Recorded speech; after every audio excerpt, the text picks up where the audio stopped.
Hello and welcome. Thank you for joining another edition of Trailhead Live today. My name is Mohit Srivastava. I'm a developer evangelist here at Salesforce. Before I begin today's session, there's a forward-looking statement here. Please do make purchasing decisions based on only the current offerings of the product. All right, before we deep dive into today's session, I want to recap what we covered in last two sessions of this series on connected apps. So we covered what is connected apps. We went through difference between authentication versus authorization. We also looked into definition of single sign-on, SAML 2.0. Now, do not worry about it if you have not sort of explored single sign-on yet, because we are going to cover this in our upcoming sessions. And then I highlighted some of the connected app use cases. I demoed by creating a simple connect app, and we covered how to do a web server OAuth flow using the connected app. And then I covered some of the security aspects of connected app, like how our developer can define and package, and how admins can configure policies and security settings. And then I highlighted some of the key considerations.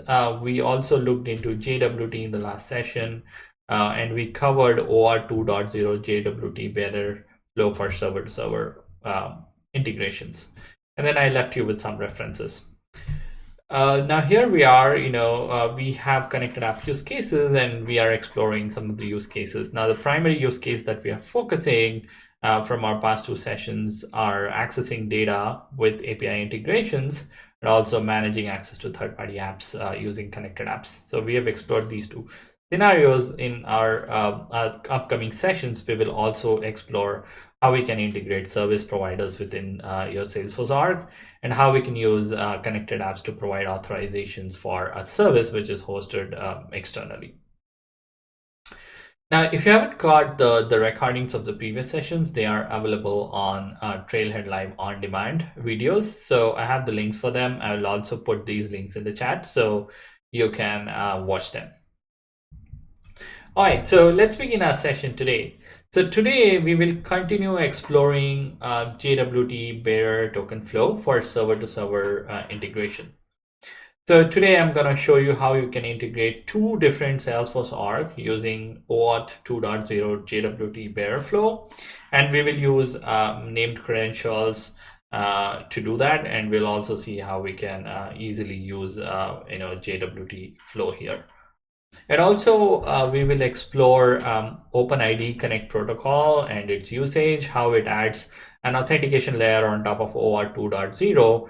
And then we will explore how we can integrate service providers as connected apps with OpenID Connect. So in this topic, what I will do is I will take a connected app and make sure that I configure that to return an ID token.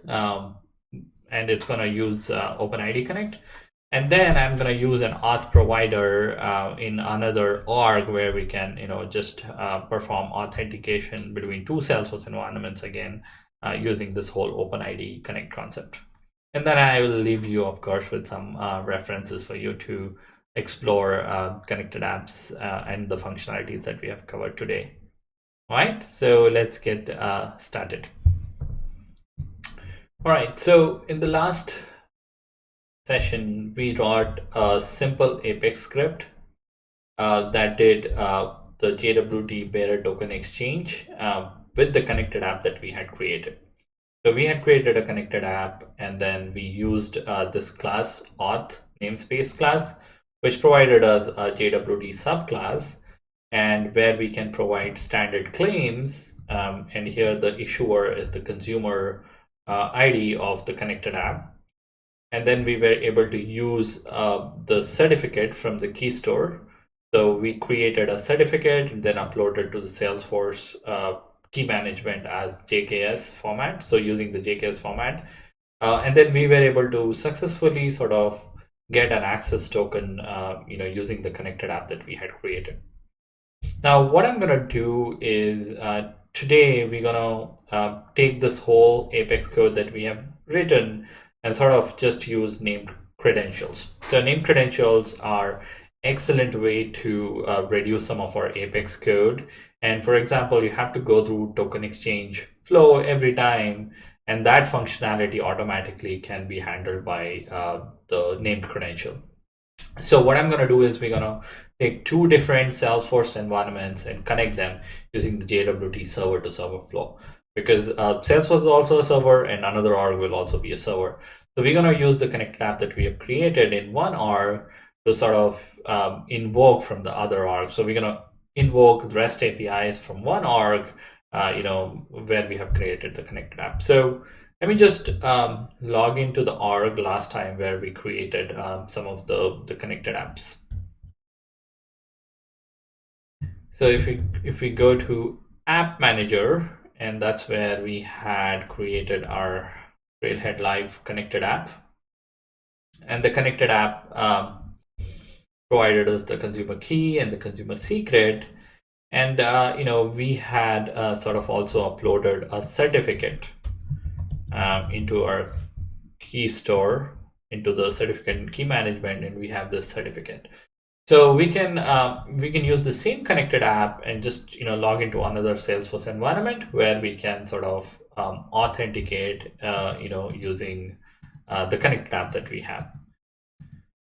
So I'm going to log into another Salesforce environment, which is going to make a call out to the Salesforce environment that we have here, using the JWT server to server flow. And we're going to use the same connected app that we have here, but in the other environment, which is sort of a consumer in this case. The consumer environment is going to use the name credential to sort of authenticate and authorize. So let's take a look at how we can do this. So I'm going to log into another environment.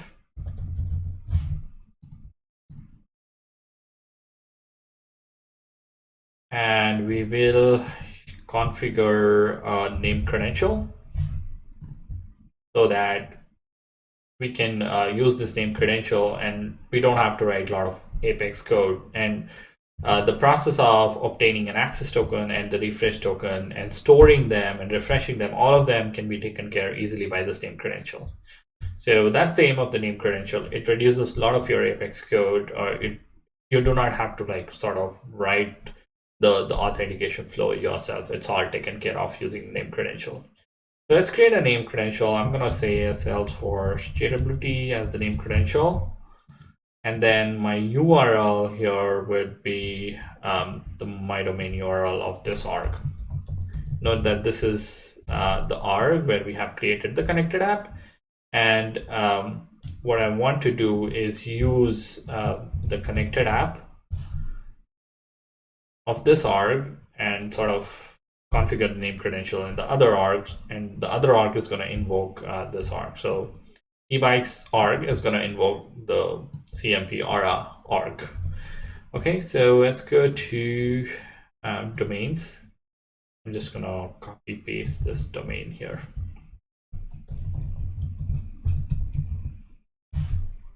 I missed something. Yes, I did miss the C here. So let's just configure that.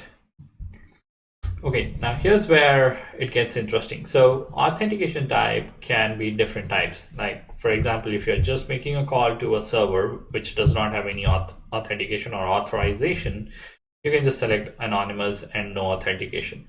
But let's say that you want to authenticate with a server or with an endpoint. You can use two formats, that is per user, that is every user in this specific org will go through the flow, and that is required if you want to provide data specific to user context. So in that scenario, you can select per user. But name principal is for generic. Let's say you have a single integration user and you want to use just that one license to sort of invoke and do your operations.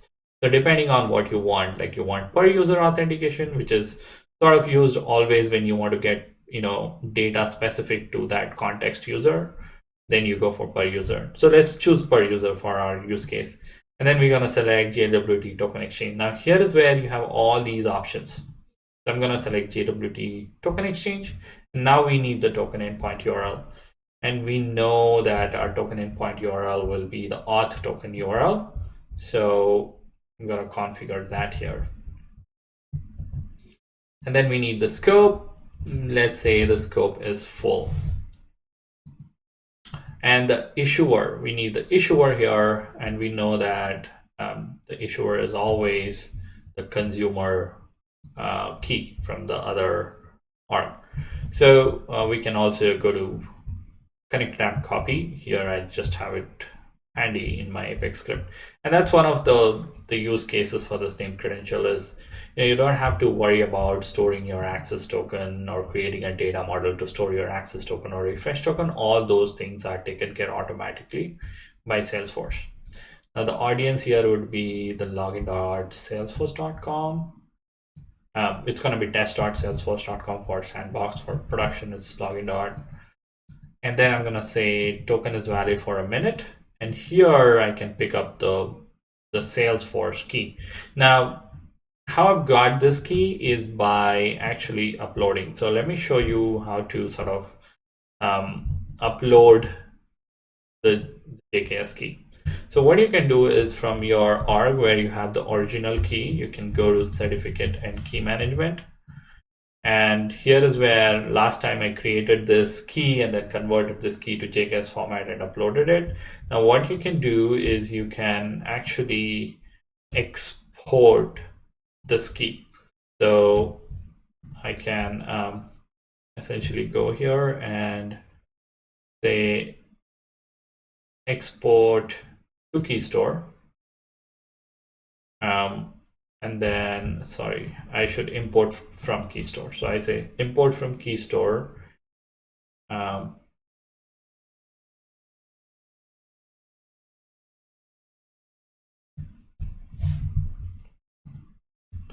Sorry, I'm just confused between export and import here. So okay, so we're gonna export to key store here, and our key store password is, so we export it. So now I have the export. Now all that I've done here is to actually go to the certificate and key management and just say import from key store and provide the same certificate, the JKS file. So you're basically importing the certificate between the two environments, and that certificate should be same because that's a signing certificate for the JWT.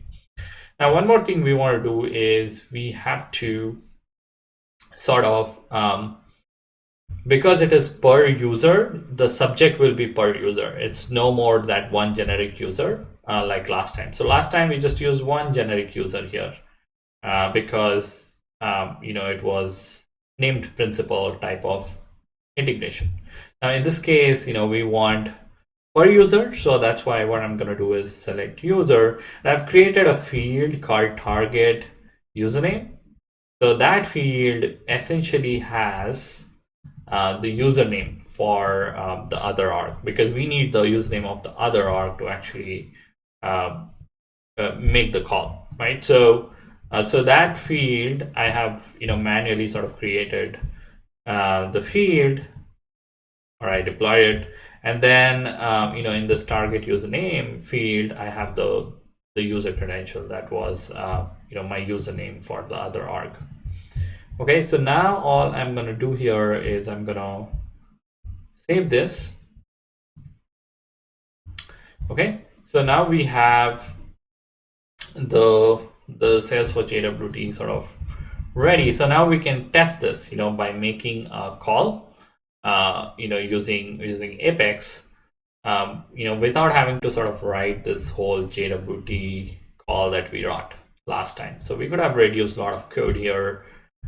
So let's actually make a call using a simple script, and we're going to use the same named credential and make call out to the environment. All right, so now what I'm going to do is write a little bit of more Apex with named credential. So instead of writing all these things, using the auth.jwt class, now I'm going to work through an Apex class, which essentially will use the named credential. So let's see how we can sort of use that. So one thing we need to remember is we need to make sure that we switch the org that we are connected to our VS Code to another org where we have created the name credential. So I'm just gonna switch that here. So we can switch that by just going to command palette and say sfdx authorize another arg. So let's authorize another arg.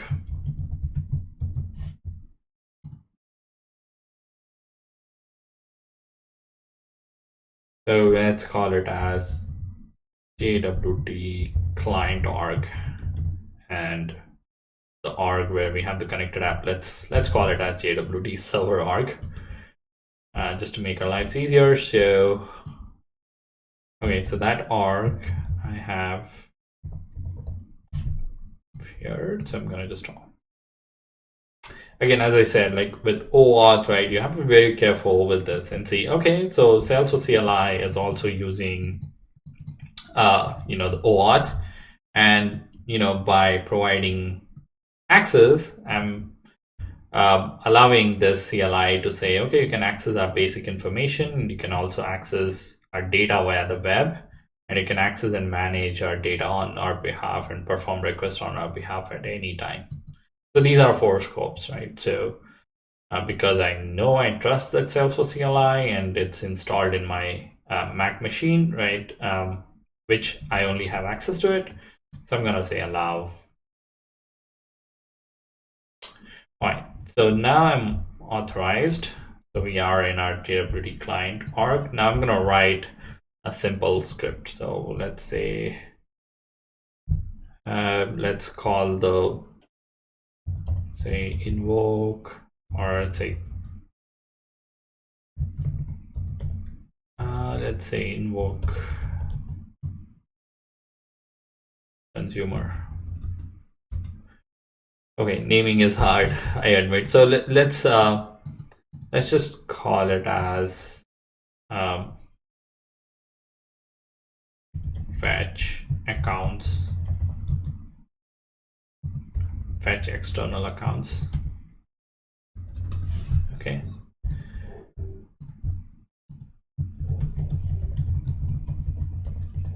External accounts.fx. Okay, so here is where I'll write that HTTP code, which is going to use the name credential. So we can get a starting template by just saying named credential Salesforce, Apex Salesforce.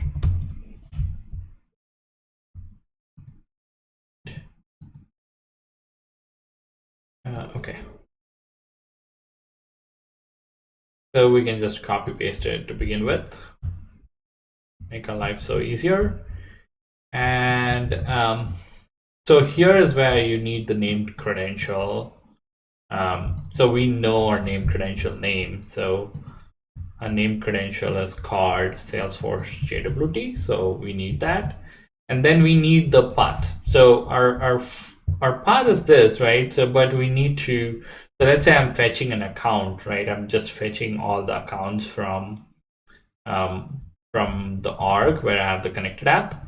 So I need to make sure that I configure that URL properly. So let's see. So if we go to REST API, so we're going to call the REST API Salesforce query. So I'm going to execute a simple REST API SOQL query. So in this case, okay, so I need to essentially, okay, so I need /services/data/query, and then I can use my query. Okay, that sounds good. So let's just copy, and we're gonna do some things here. So we need services/data, all of these. So we're gonna say services/data q equals, and then we need this query. So I'm gonna just put this query here from account. I'm not sure how many accounts are there, so let's see how many accounts are there here. Accounts. Okay, we have few, should be fine. I was just worried that there are more accounts in the system. Okay, so I'm gonna save this. Okay, so this looks good. Now notice the code, the code that we wrote last time, it was lot. And then again, we still did not, sort of code it to how to sort of store this access token or refresh, etc. But that's where, the name credentials are so powerful, because all you need to provide is the name credential, and then from there, rest of the thing is sort of handled for you. So here it is. So let's see what happens now. So let's try to execute this script and see what happens. So execute the anonymous script. Okay, so it did fail. So now the error that it said is unable to complete the token exchange flow. Okay, now let's also change the version here, which might not be the cause of the issue, but just in case, I won't change the version here. Okay, so it sounds like the JWT token exchange flow itself is failing. So let's look at why it is sort of failing. Let's go once more and look at our configuration here. So just refresh, cancel, go back to our name credential.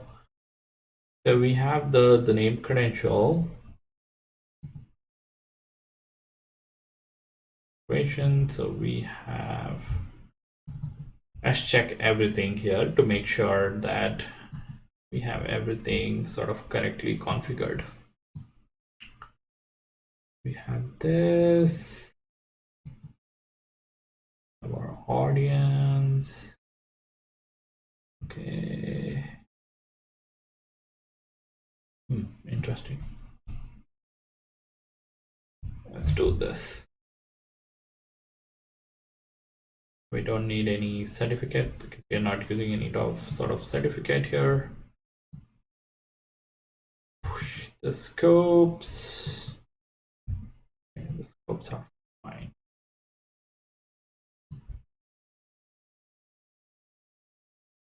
Okay, let's give a shot once more.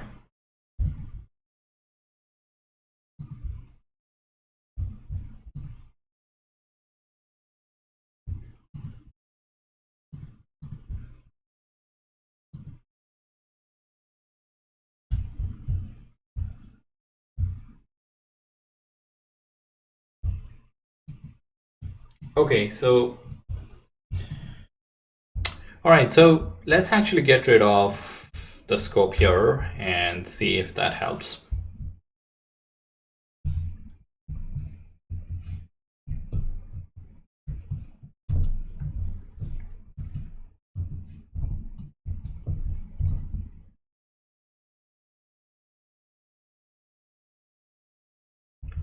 Okay, so that seems to have fixed things up.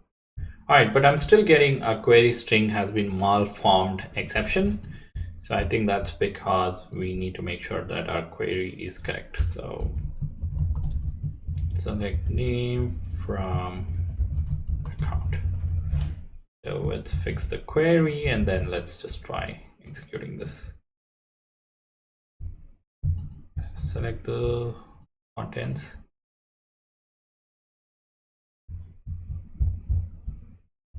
What's the error? Okay, so the URI is invalid. So the callout exception. Okay, so that means again our queries are not perfect. I think what we need to make sure is we need to make sure that this is the queries are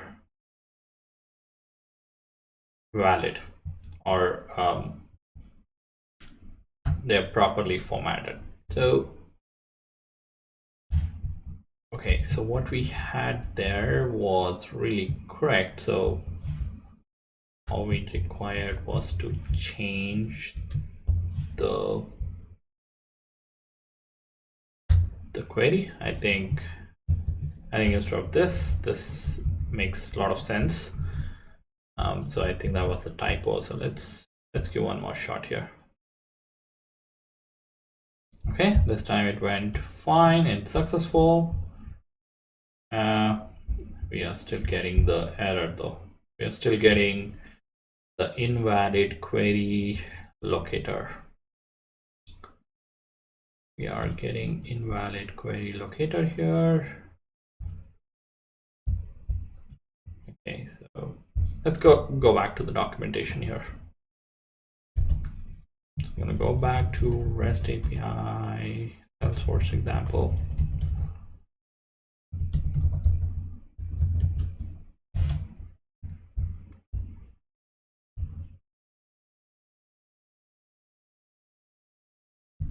Query, so we are working with queries.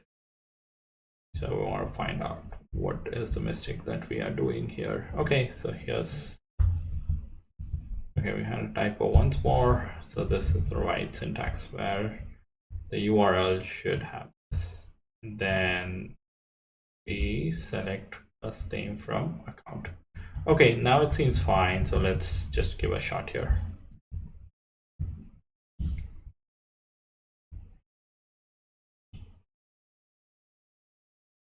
Okay, this time it did go through.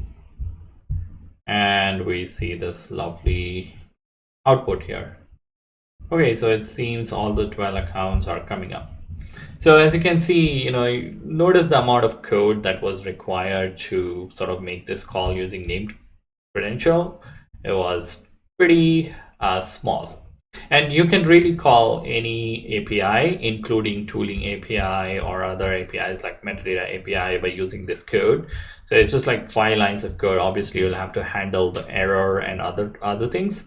But this is what it is. So all you need is a certificate. So you can basically distribute the certificates to your consumers of the connected app. And then all you need is they will have to go and upload it into their certificate and key management.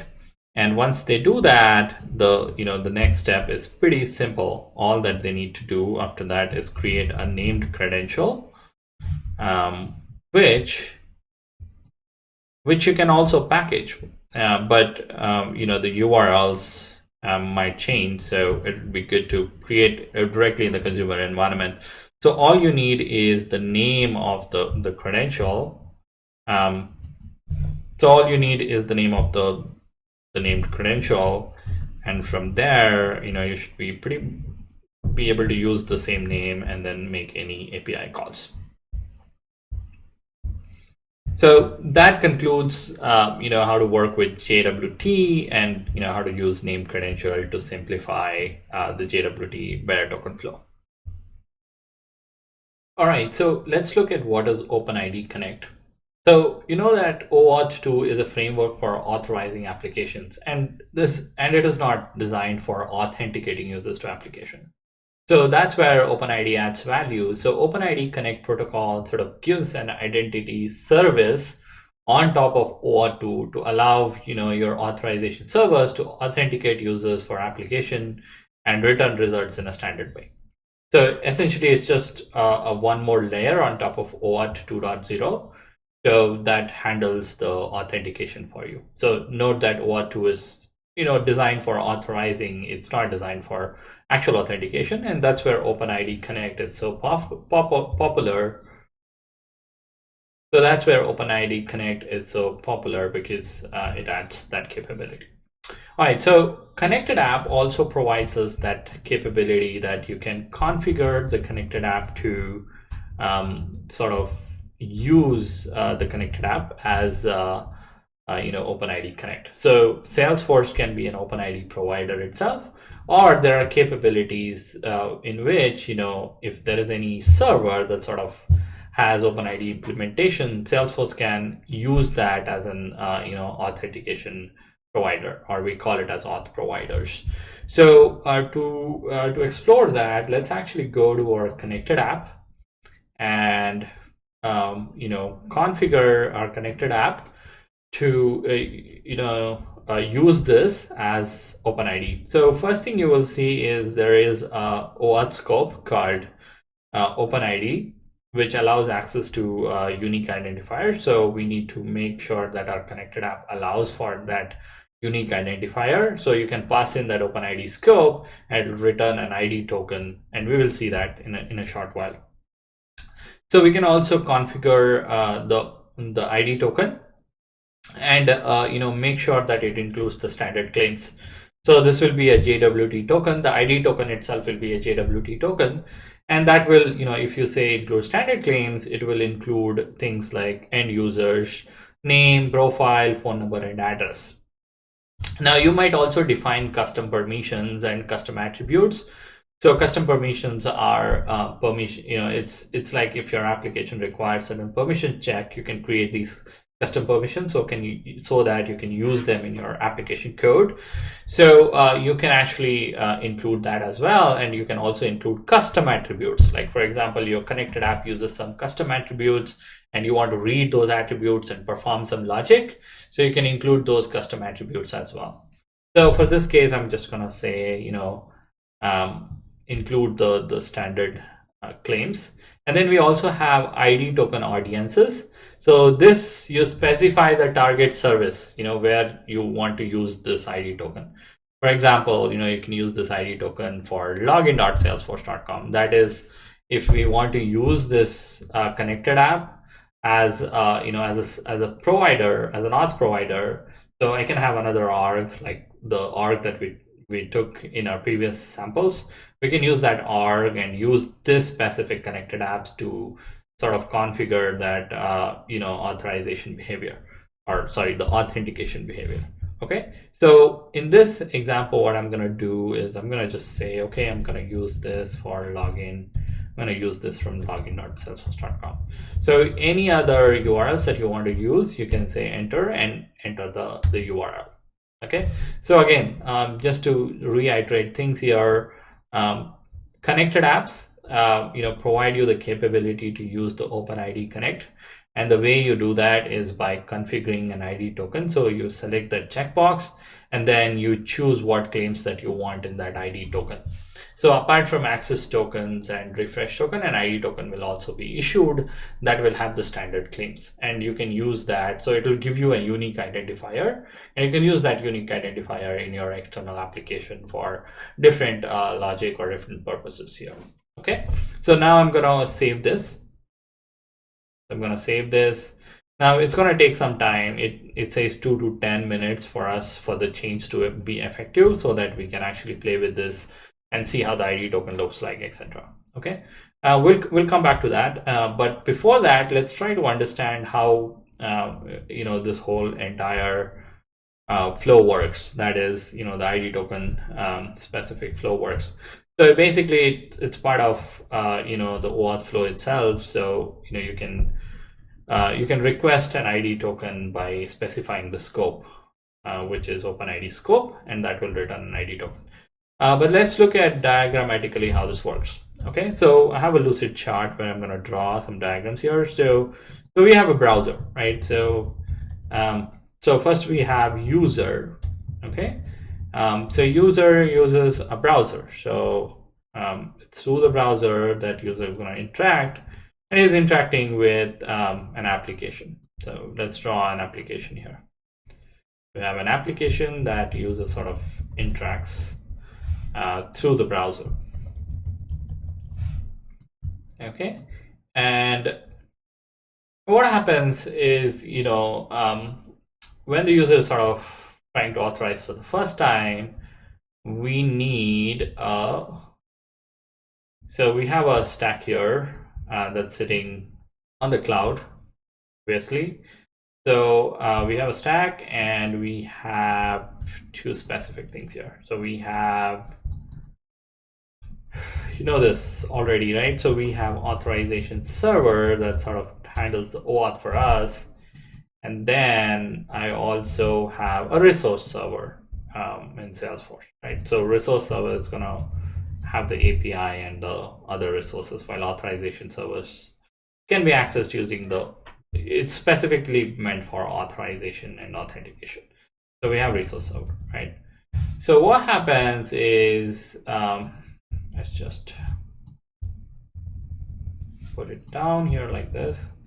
So really what happens in this process is the browser, right? So it's going to go ask for authorization. And once the user sort of approves the authorization, you will see that once the user sort of does their authorization part,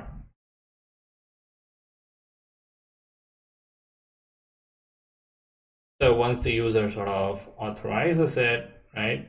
So you will see that an auth token, right, is sort of retrieved. So it basically authorizes, and you get an OAuth access token, right? Plus, you also get an ID token if OpenID is sort of configured for the connected app. And then with the access token, you can really sort of start requesting for information from the resource server. So you pass in the access token as a header, and you start, like, the resource server starts sort of responding to the application. So that's how this entire thing works. So the key thing to note is, it'll be an authorization server, which will have, and the thing about the resource server, one thing I forgot here is the resource server also has an endpoint for getting the user info. Like, for example, if you need to request more information about the user, it will have it will have another endpoint. The endpoint might be, something like /user info that you can call with the access token and get the user information. Okay, so that's how this entire flow sort of works. Pretty simple. It's just the OAuth protocol. It works very similar to OAuth protocol, except that you will see that OpenID sort of adds that authentication layer, and also it will give you an endpoint called user info that you can sort of use the access token and receive information about the logged in user. And the ID token essentially will be a JWT token, and that will have more details. Like, for example, it'll have all the standard claims. You can add some custom claims as well. All those information can be retrieved from the ID token.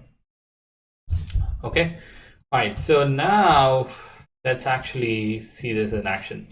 So let's see. Okay, so there is a Heroku application that we can use to play with it. It's called Heroku OpenID SSO Salesforce sample app. So there is one application that we can use. One sec. Yeah, it's called OpenID Connect at Heroku.com. So let's try to use our connected application. So hopefully the effect has taken place, and if it has, we can just use login as our host. So client ID is the consumer key. We need the client secret. I'm gonna reveal and copy and sort of paste it. Again, client secret has to be protected in your application. So whenever you are sort of treat client secret as your password. So make sure there are strict securities. You can encrypt it and store it always in the database. Never expose it to the front end application. And yeah, make sure that you encrypt and store it. Okay, so now hopefully this application, right, once it's sort of configured, and it can go through this flow. So let's try to go through the flow. Okay, so redirect URI must match. Okay, so here's another thing, right? So when you get this error, that means our redirect URI is not configured properly. Okay, so we have to come back and make sure that our redirect URI is configured. Now, you can also specify multiple callback URLs by just doing an enter here and using the URLs in new line. So you can always do that. Okay, now it's gonna take again 2 to 10 minutes for this to be sort of available on the for us to actually play with it. All right, so now let's look at how we can integrate any service provider as a connected app with OpenID Connect. So we'll start with exploring this concept with two Salesforce environment.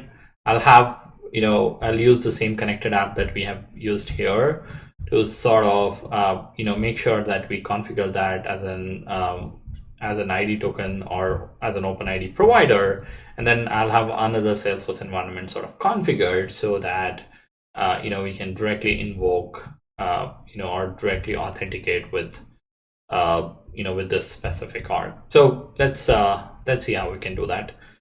So I'm gonna open another environment where we will work through. So we will go through this. So let's bring up the environment that we used previously. So I'm gonna go back here. All right, so now I'm gonna set up an auth provider. So let's set up an auth provider here. Let's use an auth provider. So our authorization provider. So Salesforce provides all of these authorization providers. Again, a lot of them have implemented OpenID. So that's how we are using OpenID. But if you have a specific provider that sort of uses an OpenID, you can do that. Now there are also, if somebody has an OAuth and they do not have OpenID, we give you a service that we give you an Apex interface that you can implement for a service that provides OAuth, so that we can do OpenID Connect with that as well. For time being, we're going to explore with another Salesforce environment. So let's call it as Salesforce Server.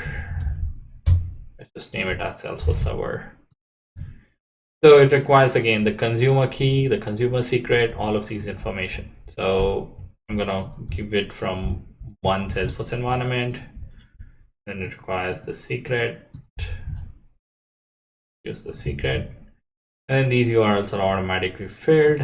The default scopes. Now this is where, if you are using OpenID, you can specify it as OpenID, and then you can also blank it out and say full API, depending on the tokens or those scopes that you have access to. We can leave all of these as blanks for time being. Let's save. So notice what happens when you save. We got certain things, like we got OAuth only initialization URL, and then we have existing user link URL, then we have callback URL, we have single logout URL. Now also, if you have communities in your org, it will also give the same set of URLs for communities, because one of the things you can do is actually use this OpenID with communities as well. So let's actually use this auth provider to sort of see if we can establish an authentication with the Salesforce server or the other Salesforce server. Now before that, actually, let's play with this application, the Heroku application that I was talking about.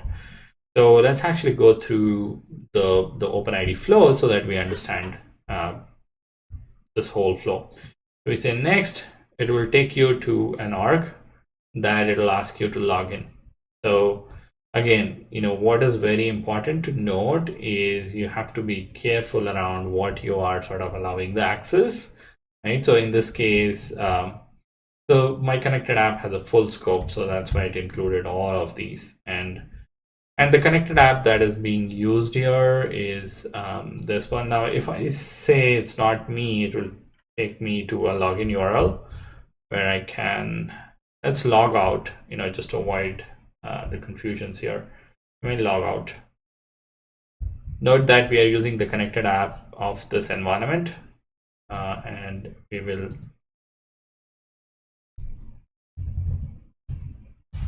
okay, so make sure that we have the right consumer key here, and then we have the right client secret. Next. Okay, it takes you to a URL that asks for authorization. So I'm gonna say login.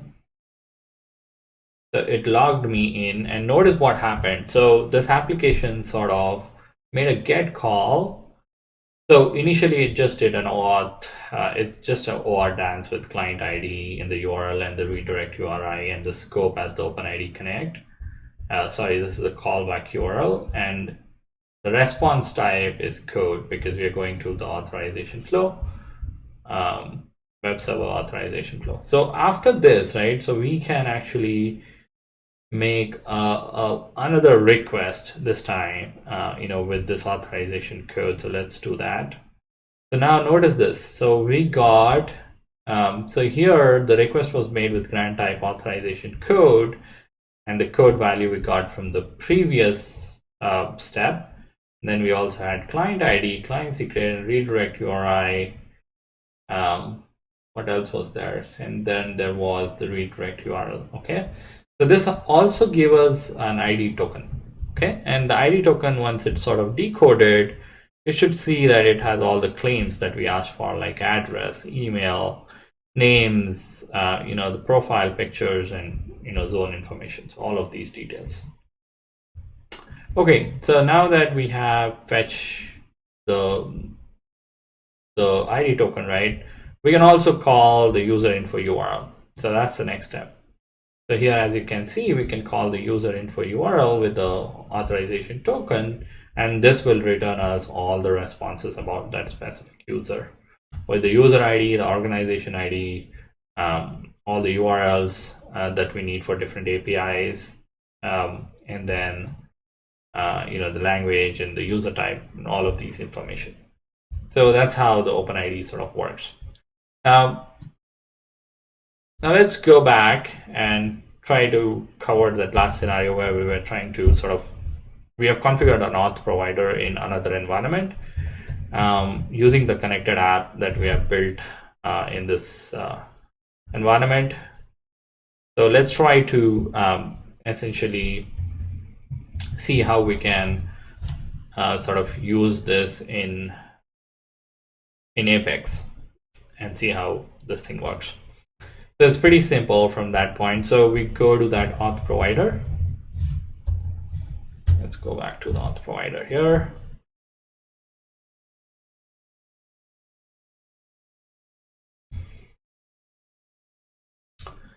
So in the auth provider, so notice all these things. So now what I'm gonna do here is we will use the name credential. So let's create a name credential like we did last time. So instead of calling Salesforce JWT, I'll say Salesforce OpenID. Salesforce OpenID. Okay, and it's gonna ask for the URL. It's gonna be same. The URL is gonna be same that you can get from your domain URL. My domain.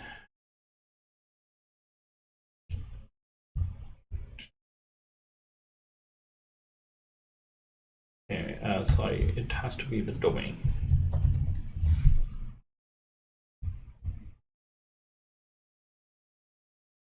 To copy this URL. But this time, what we're gonna do is we're gonna say,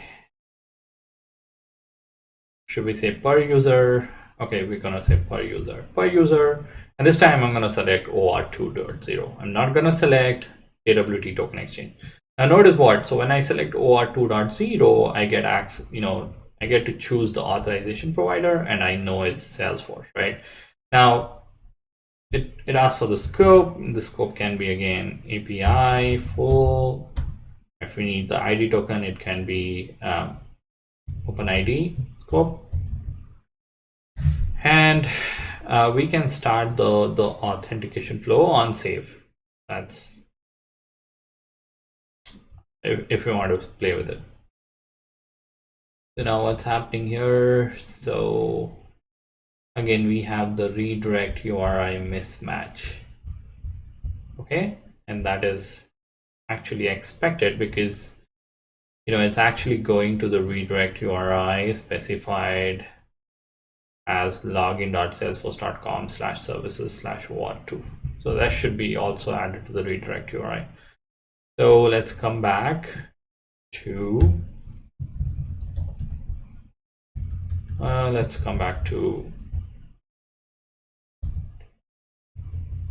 make sure that the redirect URI matches actually. So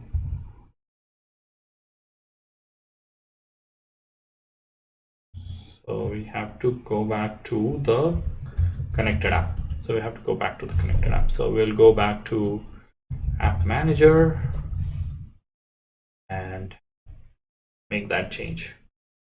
And come back here.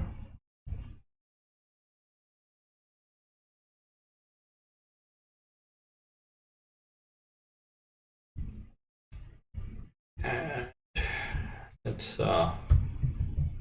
just add the redirect URI where it's supposed to go. So it did go with the response type code client. Okay. All right. So let's see if there is any documentation help here. So setting Salesforce as auth provider for another Salesforce environment.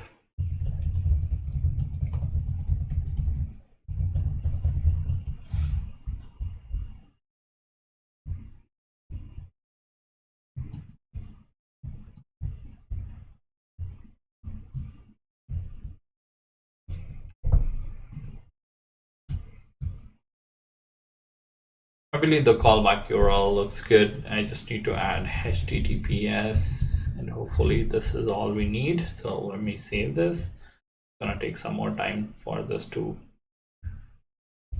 change to be effective.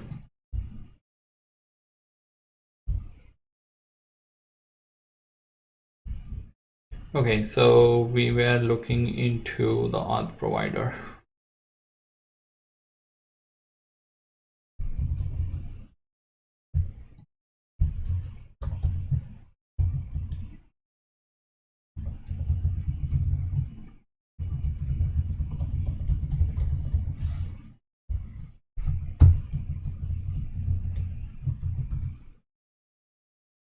Okay, so I'm logged in. So let's do this. So let's go back to our name credential and start doing the authorization flow. Okay, so let's just edit this. Okay, not authorization. Okay, the change this means that the change has not propagated it. So we'll have to wait for some time.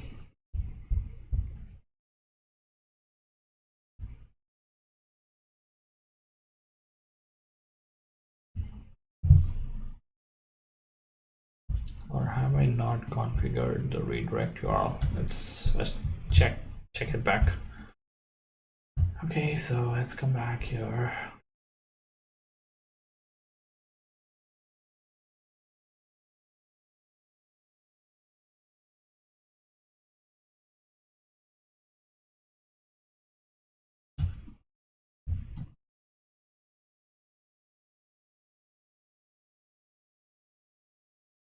Let's go to the auth provider once more to see if there is anything that we are missing in the auth provider. So do we have a redirect URL here?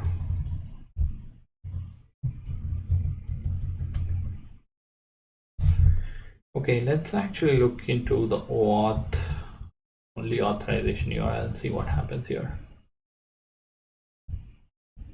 As the same issue, it says redirect URI must match configuration. Okay, interesting.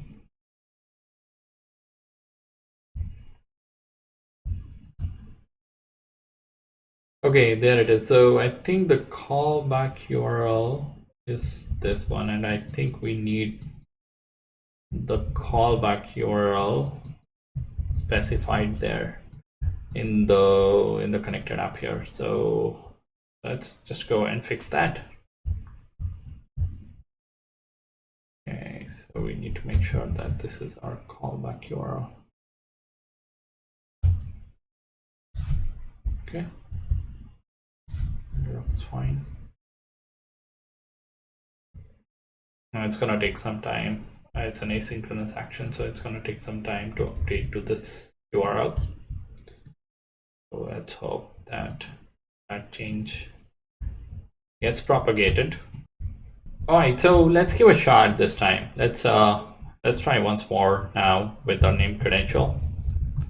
I think that was our issue. So just to be clear, the issue was, we get the callback URL when we create the auth provider, and our connected app, the original connected app, should use the same URL.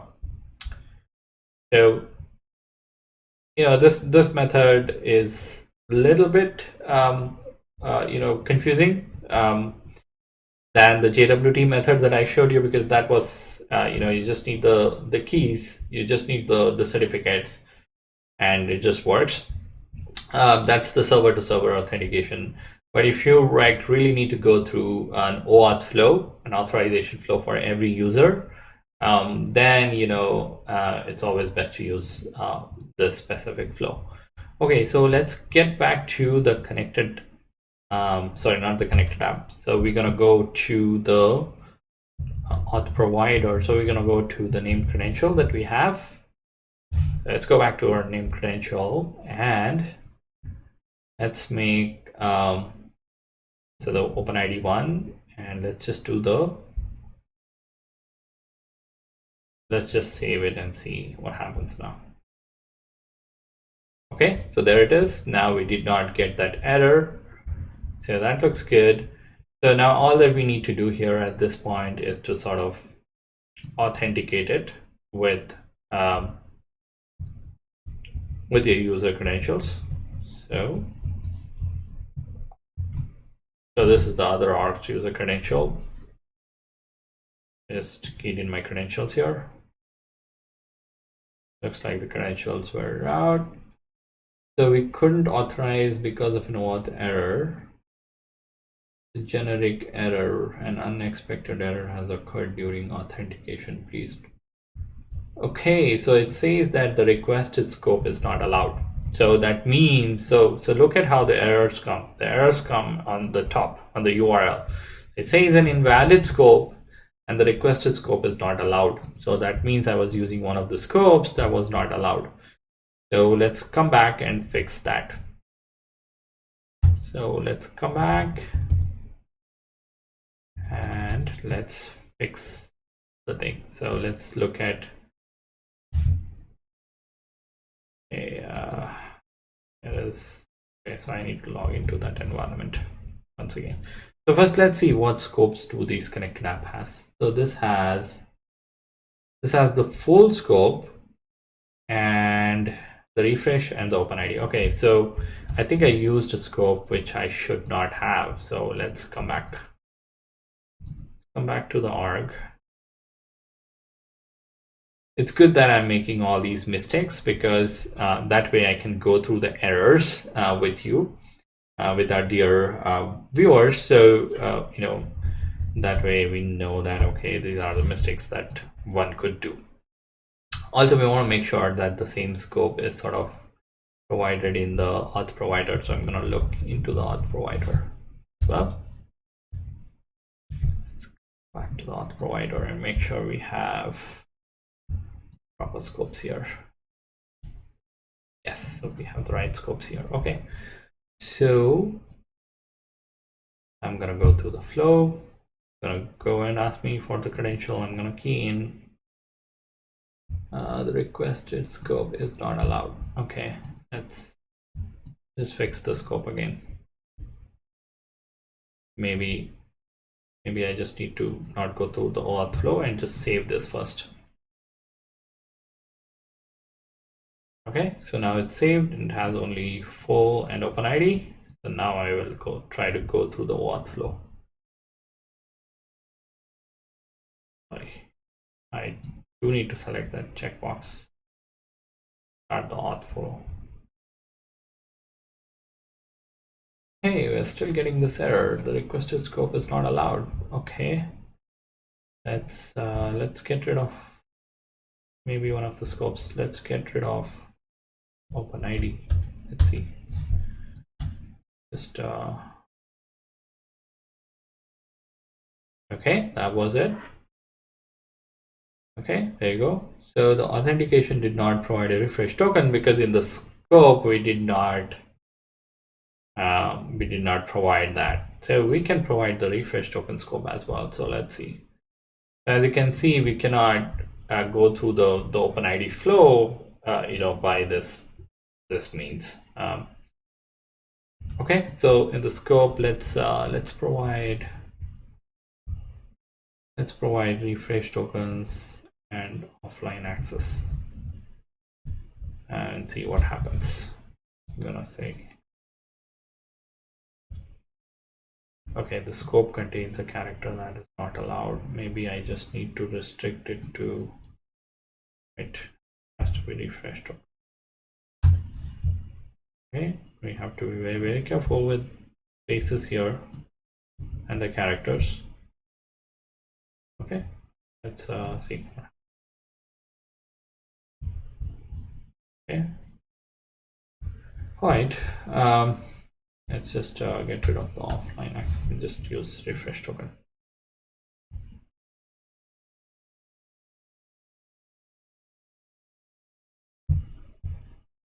All right, so now we are not getting that warning anymore.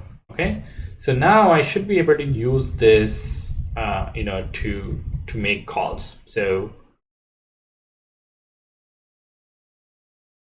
let's see. So all that I need to do is replace.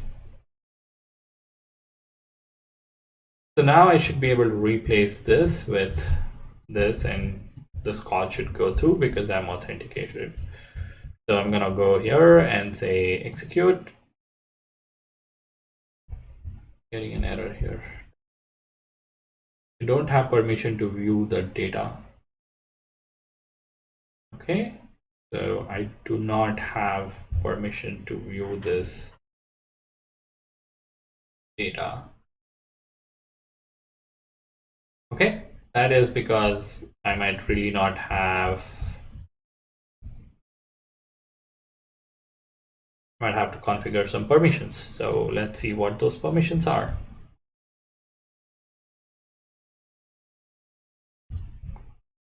So one of the things we need to do when we are is making sure that our users, like for my example, my user has that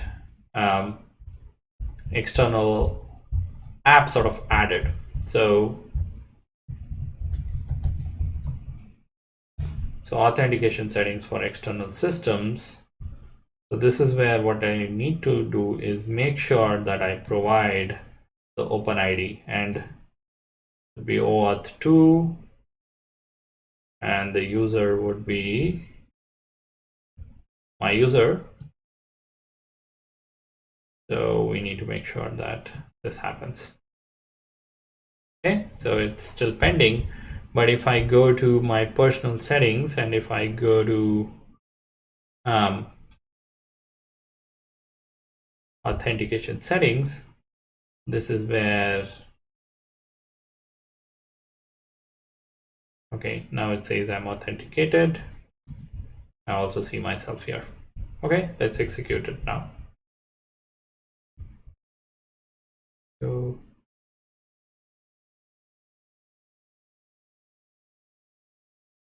okay, now the call is successful.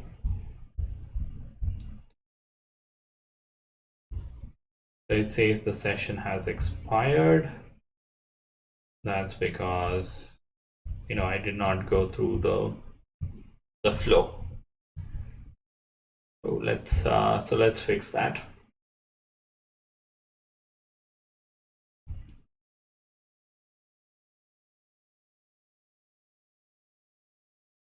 Save. So we have to go through the flow. So now I've gone through the flow, and now I should be able to make the call. Okay, so this time I can see the data, and there are 12 records that are returned. Okay, so that's how we can configure an auth provider and use name credentials to sort of connect to any system which has OpenID. And I took an example of two Salesforce environment that I'm just using. So one Salesforce environment has a connected app, and we have used that connected app to act as an authorization and authentication settings for other Salesforce environment. Okay, so there we met our objectives for today's session. So we integrated two Salesforce org using OAuth 2.0 JWT bearer token flow. This was pretty easy, with the JKS certificate and with the name credential. And then we looked into OpenID protocol and how it adds that authentication layer on top of OAuth layer. And then we also explored how we can integrate a service provider as connected app with the OpenID Connect. So we created a connected app. We enabled it for an ID token, and then we just configured that as an authorization provider in another Salesforce environment and used name credentials to sort of access the data and the sessions. Finally, I have a slide on references. I've included the documentation which I read on Auth Provider, and it has all other references for you, some Trailhead modules as well. Finally, I want to take some time and thank you. Thank you so much for viewing this session. And if you have any feedback, do reach out to me via my Twitter handle. And see you next time. Thank you.